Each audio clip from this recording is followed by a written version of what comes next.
Michael asked me, Kernsey asked me to say a little bit of something about the art of VRW, or the way of free fly, which I published in '78 at the very beginnings of all of this. So any of you who are free flying will recognize it as pretty outdated because it's what, 25, it's old.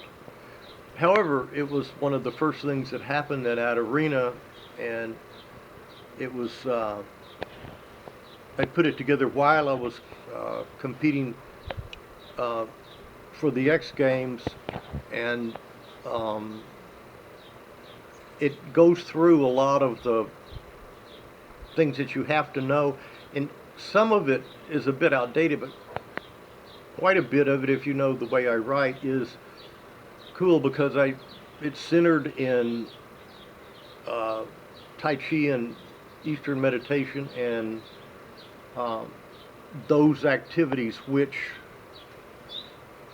uh, give control and satisfaction, that transfer quite well, very well in fact, to free fly. There's very little difference between free fly and Tai Chi. Both are very similar in that free fly is something that if you want to do, it runs away, but if you allow it to happen, it happens.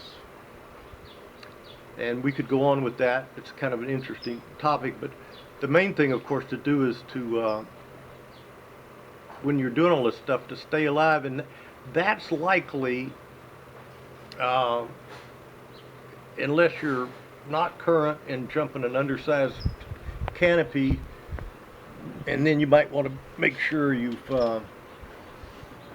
said goodbye to folks. A lot of dead people out there. But have a lot of fun skydiving, and getting caught dead ain't part of the trip, but it's going to exist all around you, and the trick is keep it at more than arm's length. And remember, the most important thing you're going to do in all this is have fun. So you can't, I jumped for been jumping 53 years, and the way I can do that is I have fun. When you quit having fun, it's very hard to keep skydiving. So have fun. Blue sky.